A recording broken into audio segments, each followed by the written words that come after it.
Hello and good morning to all of you. आशा करती हूँ आप सब बिल्कुल ठीक होंगे और आप सभी का स्वागत है हमारे channel current affairs by Ravi पे। तो ये है हमारी डेली करंट अफेयर्स की क्लासेस, जिसमें यहाँ हम हर दिन टॉप 12 करंट अफेयर्स को डिस्कस करते हैं। इसी सिलसिले में आज की क्लास में हम बात करेंगे 10 जनवरी 2026 के 12 मोस्ट इम्पॉर्टेंट न्यूज़ के बारे में। और फ्रेंड्स, अगर आप इनमें से किसी भी एग्ज़ाम की तैयारी कर रहे हैं तो आप हमारी इन क्लासेस को ज़रूर कंसीडर करिएगा अपनी प्रेपरेशन के लिए, क्योंकि हमारी क्लासेस की खासियत ये है कि हम करंट अफेयर्स के साथ साथ रिवीजन पे भी बहुत ज़्यादा ध्यान देते हैं। आपका हम रिवीजन भी करवाते चलते हैं करंट अफेयर्स का, ठीक है। और जैसा कि आप जानते हैं कि अब किसी भी पेपर को अगर आपको टैकल करना है तो आपको करंट अफेयर्स मस्ट है पढ़ना, और करंट अफेयर्स को तैयार करने का एकमात्र तरीका होता है रिवीजन, ठीक है। तो अगर आप पहली बार हमारे चैनल को विजिट कर रहे हैं तो आप हमारी इन क्लासेस को 10 दिन का ट्रायल देकर ज़रूर चेक करिएगा। फिर इसका जो रिजल्ट है वो आप अपने मॉक टेस्ट, एग्जाम्स और अपनी नॉलेज में ज़रूर देखेंगे कि किस तरह से आपका जो स्कोर है वो बढ़ता जाएगा विथ टाइम। और जो भी यहाँ पर हमारे रेगुलर व्यूअर्स हैं उन्हें ये बात पता है, ठीक है। तो विद दिस नोट चलिए हम आज की क्लास अपनी स्टार्ट कर लेते हैं। तो सबसे पहले हम क्विक रिवीजन के साथ शुरू करते हैं, यानी कि हमने एक दिन पहले जो टॉप 12 करंट अफेयर्स किए होते हैं उनको यहाँ हम दोबारा से रिवाइज करते हैं, ठीक है। तो कल का हमने पहला क्वेश्चन किया था, सड़क निर्माण में व्यावसायिक स्तर पर बायो बिटुमिन का उत्पादन करने वाला दुनिया का पहला देश कौन सा बन गया है? ये देश है भारत। दूसरा क्वेश्चन था, जनवरी 2026 में मद्रास संगीत अकादमी द्वारा संगीत कलानिधि पुरस्कार 2025 से किसे सम्मानित किया गया? इनका नाम है RK Shriram Kumar. Third question है, इसरो ने ब्रह्मांडीय धूल के कणों का अध्ययन करने के लिए पहले स्वदेशी डस्ट डिटेक्टर को किस मुख्य मिशन के साथ लॉन्च किया था? इस मिशन का नाम था एक्सपोसैट। इसका फुल फॉर्म है एक्स-रे पोलारीमीटर सैटेलाइट। ये कब लॉन्च हुआ था? 1 जनवरी 2024 को। किस लॉन्च व्हीकल का यूज़ करते हुए? PSLV C58। ओके। नेक्स्ट था 4 से 14 वर्ष के बच्चों के लिए मूल्य आधारित शिक्षा कार्यक्रम जिसका नाम है संस्कार शाला। ये किस राज्य सरकार ने शुरू किया है? तो ये असम राज्य की शुरुआत थी, ठीक है। नेक्स्ट है, जनवरी 2026 में भारतीय सेना ने 1 लाख से अधिक ड्रोन ऑपरेटरों के किस नई स्पेशल फोर्स का गठन किया है? इसका नाम रखा गया भैरव बल। क्वेश्चन नंबर 6 था, बेंगलुरु में आयोजित 44वीं जूनियर राष्ट्रीय खो खो चैंपियनशिप 2026 में पुरुष वर्ग का खिताब किसने जीत लिया है? तो कर्नाटका की टीम में। उपविजेता टीम थी इसमें महाराष्ट्र। ये इवेंट कहाँ पर हुआ है? तो बेंगलुरु में, ओके। क्वेश्चन नंबर 7 है, रक्षा मंत्री राजनाथ सिंह ने भारत के पहले प्रदूषण नियंत्रक पोत जिसका नाम है इंडियन कोस्ट गार्ड शिप समुद्र प्रताप, इसको किस स्थान पर राष्ट्र को समर्पित किया है? तो गोवा में। इसके निर्माता कौन है? इसके निर्माता हैं गोवा शिपयार्ड्स लिमिटेड, ठीक है। क्वेश्चन नंबर 8 है, किस राज्य या फिर केंद्र शासित प्रदेश ने जनवरी 2026 से सभी सड़कों पर QR कोड लगाना अनिवार्य कर दिया है? तो ये है दिल्ली, ओके। नेक्स्ट है, जनवरी 2026 में केंद्रीय मंत्री डॉक्टर जितेंद्र सिंह ने किस शहर में विश्व की दूसरी राष्ट्रीय पर्यावरण मानक प्रयोगशाला का उद्घाटन किया है? तो ये है नई दिल्ली। अगला है, खुद बातें मोदी लाल किले की फसील से नामक पुस्तक का विमोचन किसने किया है? तो ये थे हमारे एजुकेशन मिनिस्टर धर्मेंद्र प्रधान। अगला है, विदेश मंत्री डॉक्टर S जयशंकर ने किस IIT को दुनिया का पहला मल्टीनेशनल IIT बनाने के लिए वैश्विक पहल की शुरुआत की है? तो ये है हमारा IIT मद्रास। और आखिरी प्रश्न हमने किया था, जनवरी 2026 में किस देश ने उन्नत गाइडेड मिसाइल विध्वंसक लॉदी को अपनी नौसेना में शामिल कर लिया है? तो ये देश है चीन, ठीक है। तो फ्रेंड्स, ये हमारे टॉप 12 करंट अफेयर्स थे कल के। इनको हमने कल बहुत ही डिटेल में डिस्कस किया था। अगर आप और ज़्यादा हर क्वेश्चन को समझना चाहते हैं, हर क्वेश्चन को और बेहतर तरीके से अंडरस्टैंड करना चाहते हैं, तो आप हमारा कल का लेक्चर रेफर करिएगा। वहाँ पर हमने इन क्वेश्चंस को बहुत अच्छे से डिस्कस किया था, ठीक है। तो फ्रेंड्स, आज की क्लास पर आने से पहले बस एक छोटी सी इन्फॉर्मेशन है यहाँ पर आपके लिए। हमारी जो दिसंबर मंथ की करंट अफेयर्स की ई बुक है 2025 के लिए, वो वेबसाइट पर लॉन्च की जा चुकी है। और इसके अलावा अगर आपको पिछले 11 महीने की करंट अफेयर्स का ई बुक चाहिए, जिसमें जनवरी से लेकर दिसंबर 2025 तक के सारे इंपॉर्टेंट करंट अफेयर्स हों, तो ये वाली ब्रह्मास्त्र PDF भी आपको मिल जाएगी हमारी वेबसाइट www.ravibooks.pdf.com पर। ये छोटा सा सैम्पल है हमारी दिसंबर मंथ की करंट अफेयर्स की ई बुक का। आप देख सकते हैं कि 500 से ज़्यादा प्रश्न हमने यहाँ पर डिस्कस किए हैं और हर क्वेश्चन को हम यहाँ पर वेल एक्सप्लेन करते हैं। यहाँ पर हम highlights, important point, static GK और पिक्चर्स का इस्तेमाल करते हैं ताकि आपको हर क्वेश्चन की प्रॉपर अंडरस्टैंडिंग हो सके, ठीक है। तो अगर आप इंटरेस्टेड हैं, अगर आप हमारी इन ई बुक्स को परचेज करना चाहते हैं, तो ये वेबसाइट है, आप यहाँ पर जाकर इनको ज़रूर चेकआउट करिएगा एक बार, ठीक है। इसके अलावा यह है हमारा मोबाइल एप्लीकेशन जिसका नाम है रवि स्टडी ऐप। आप इसको भी अपने फ़ोन में इंस्टॉल कर सकते हैं प्ले स्टोर पर जाकर। और इसमें आपको बहुत सारे अलग अलग फीचर्स मिलेंगे, जैसे कि जीएस की टेस्ट सीरीज मिल जाएगी। इस वीडियो का फ्री पीडीएफ यहाँ पर आपको मिलेगा। करंट अफेयर्स के नोट्स हैं, यूट्यूब के वीडियो नोट्स हैं, करंट अफेयर्स की टेस्ट सीरीज आप यहाँ पर लगा सकते हैं, एटसेट्रा। ठीक है, तो आप इस एप्लीकेशन को हमारे अपने फ़ोन में इंस्टॉल करके फर्दर एक्सप्लोर कर सकते हैं। आपकी प्रिपरेशन में ये एप्लीकेशन आपको बहुत हेल्प करने वाला है। ठीक है, तो फ्रेंड्स विद दिस नोट चलिए हम आज की अपनी क्लास पर अब आते हैं और देखते हैं कि आज के टॉप 12 हमारे करंट अफेयर्स कौन से हैं। आज का पहला प्रश्न है, जनवरी 2026 में किस राज्य के नागौरी अश्वगंधा को जीआई टैग मिला है? नागौरी अश्वगंधा को हाल ही में जीआई टैग मिल गया है। आपको बताना है कि ये कौन से राज्य का प्रोडक्ट है। यहाँ पे करेक्ट आंसर हो जाएगा डी ऑप्शन, राजस्थान। ठीक है, ये राजस्थान राज्य का प्रोडक्ट है। नागौरी अश्वगंधा राजस्थान राज्य के नागौर जिले से संबंधित है, जिसे केंद्र सरकार ने जीआई टैग दे दिया है।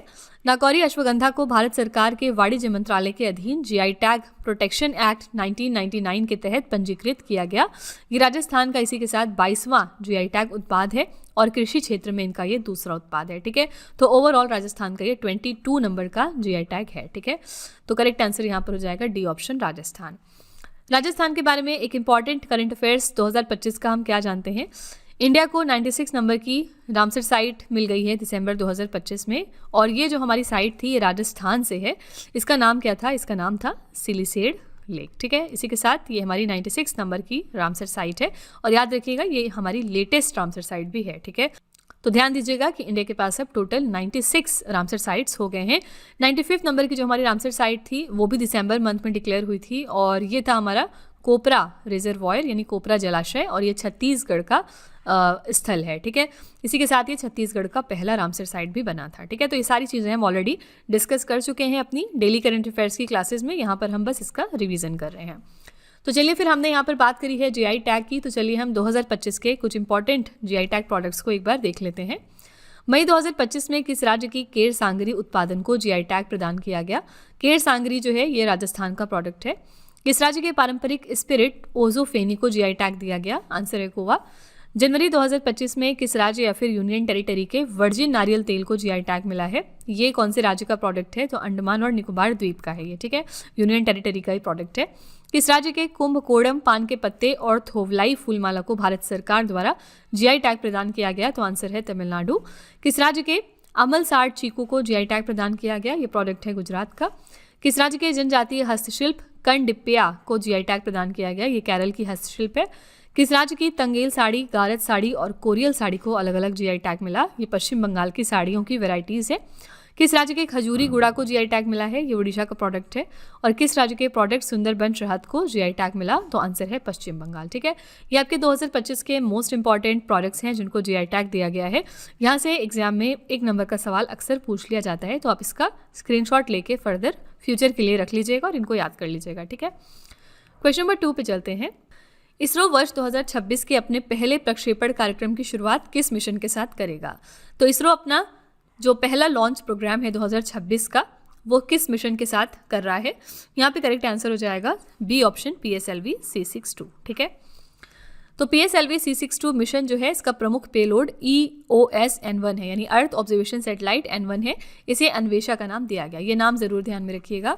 यह DRDO द्वारा विकसित एक अत्याधुनिक पृथ्वी अवलोकन उपग्रह है। इससे रक्षा, कृषि, शहरों की मैपिंग, पर्यावरण निगरानी और सामग्री की पहचान में मदद मिलने वाली है। ये जो EOS N1 पेलोड है, इसके अतिरिक्त इस मिशन में स्पेन की एक स्टार्टअप द्वारा विकसित कैस्ट्रल इनिशियल डेमोन्स्ट्रेटर नामक एक छोटा प्रायोगिक पेलोड भी शामिल है। ठीक है, कौन सी कंट्री का है? स्पेन का। लॉन्च थी क्या है इसकी? 12 जनवरी 2026 ये लॉन्च होने ही वाला है। और कहाँ से लॉन्च किया जाएगा? आंध्र प्रदेश के श्रीहरिकोटा स्थित सतीश धवन अंतरिक्ष केंद्र से। ठीक है, तो कहाँ से लॉन्च हो रहा है ये भी याद रखिएगा। करेक्ट आंसर यहाँ पर है बी ऑप्शन, PSLV C62। ठीक है, तो इसरो वर्ष 2026 के अपने पहले प्रक्षेपण कार्यक्रम की शुरुआत जो है वो इस मिशन के साथ करने वाला है। ओके, तो बी ऑप्शन यहाँ पर बिल्कुल सही है। इसरो के बारे में एक इंपॉर्टेंट करंट अफेयर्स सामने आया था 2025 में कि इसरो ने अनाउंस किया था कि ये अपना तीसरा जो इनका लॉन्च पैड है वो बहुत जल्दी कमीशन करने वाले हैं। और कहाँ पर इसको ये इस्टेब्लिश कर रहे हैं? तो याद रखिएगा सतीश धवन स्पेस सेंटर, श्रीहरिकोटा, आंध्र प्रदेश में। ठीक है, और इनका कहना था कि ये अगले 4 सालों में डेवलप हो जाएगा। तो आपसे एग्जाम में पूछ सकते हैं कि जो इसरो ने अनाउंस किया है कि वो अपना तीसरा लॉन्च पैड इस्टेब्लिश कर रहे हैं, वो कहाँ पर कर रहे हैं? तो आपको याद रखना है कि श्रीहरिकोटा में। ठीक है, यहाँ पे हमने इसरो की बात करी है, तो चलिए हम इसरो से रिलेटेड कुछ इंपॉर्टेंट स्टैटिक फैक्ट्स देख लेते हैं। इसरो का फुल फॉर्म है इंडियन स्पेस रिसर्च ऑर्गेनाइजेशन, यानी भारतीय अंतरिक्ष अनुसंधान संगठन। इसकी स्थापना हुई थी 15 अगस्त 1969 को। मुख्यालय इसका कर्नाटका के बेंगलुरु शहर में है। इसके 11वें नंबर के फिलहाल अध्यक्ष हैं मिस्टर वी नारायणा।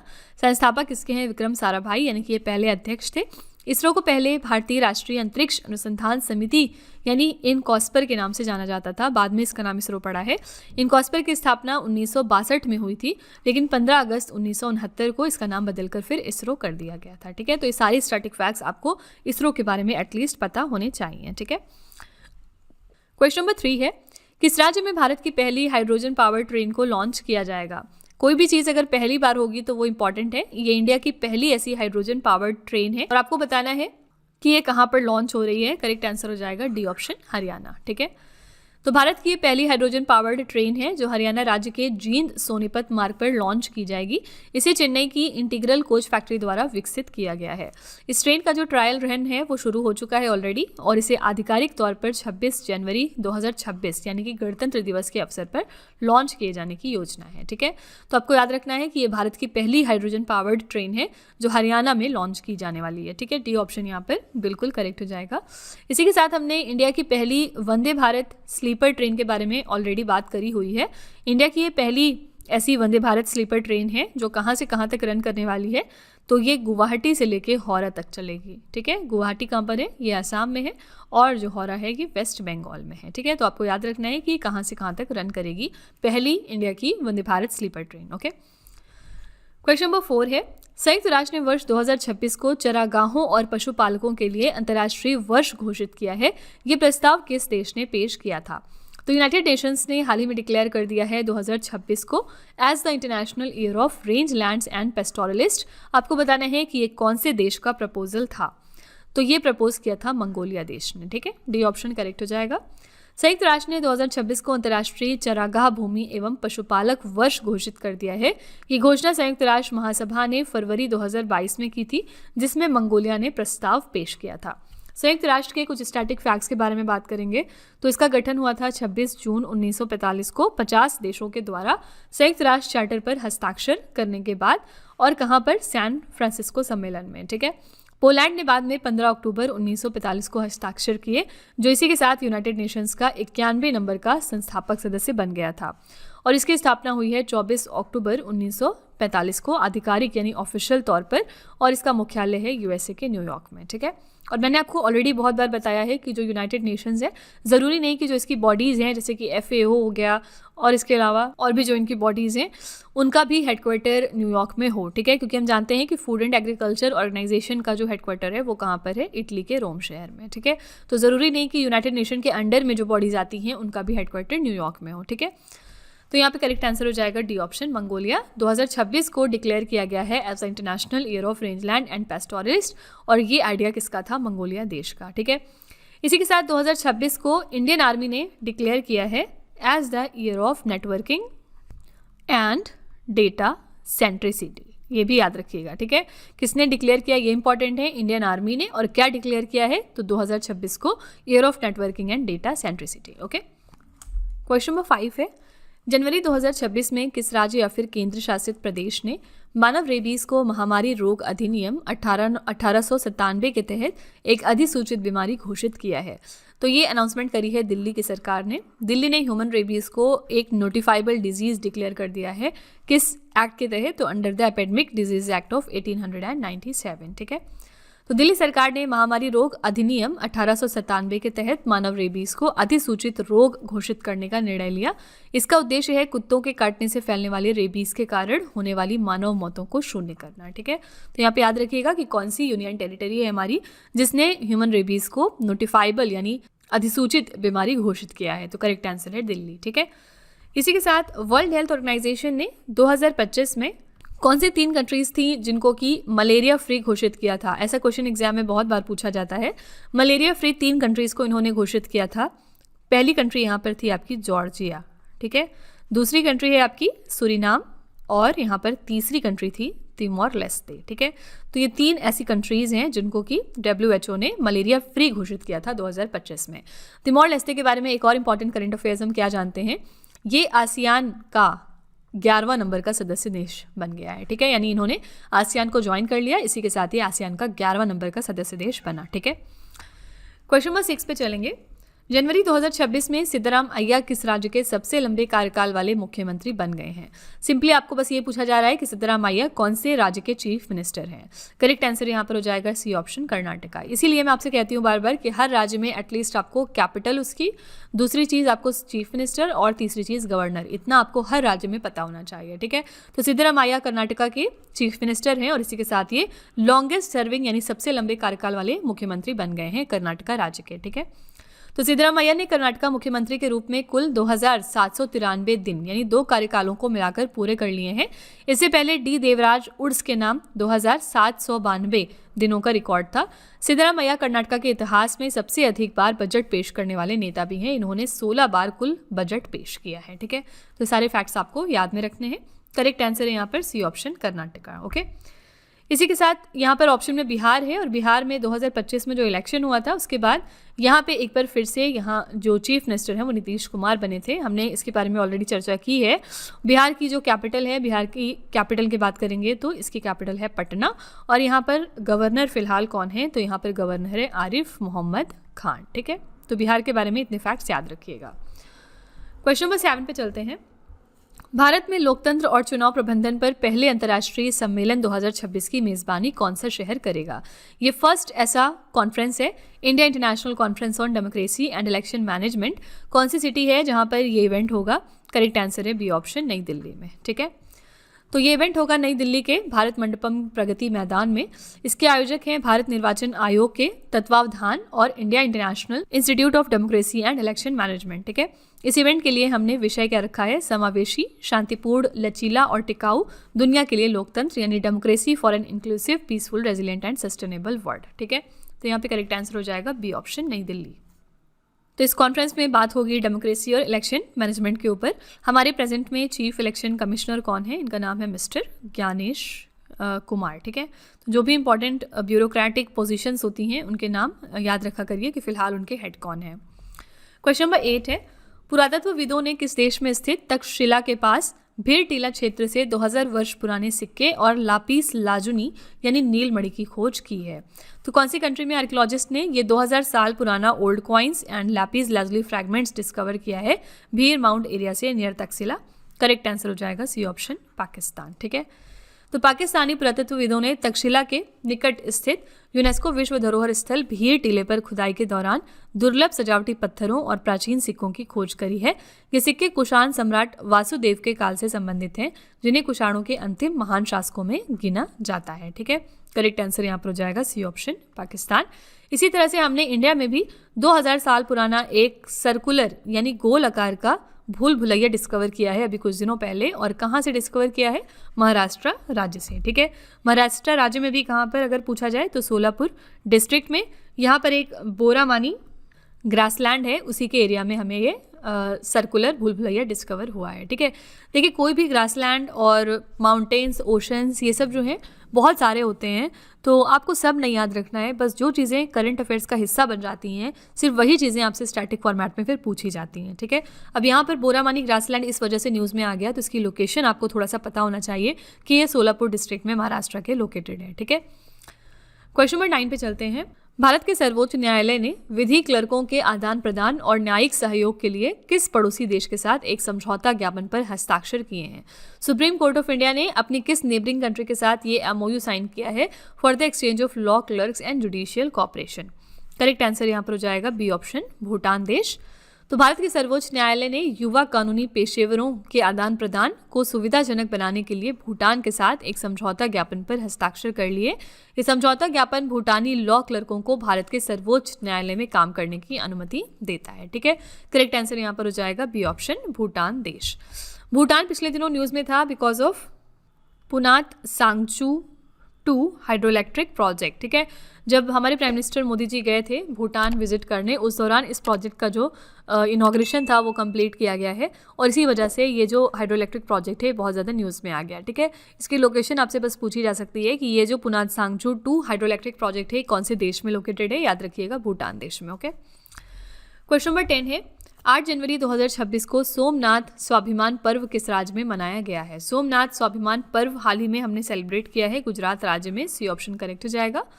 ये पर्व गुजरात के गिर सोमनाथ जिले के प्रभास पाटन वेरावल में स्थित सोमनाथ मंदिर में आयोजित किया गया और ये महमूद गजनवी द्वारा सोमनाथ मंदिर पर किए गए विनाशकारी हमले की 1000वीं बरसी के अवसर पर आयोजित किया गया था। ठीक है, और ये हमला इन्होंने कब किया था? 1026 ईस्वी में। ठीक है, तो आपको याद रखना है कि ये इवेंट कहाँ पर मनाया गया? गुजरात में।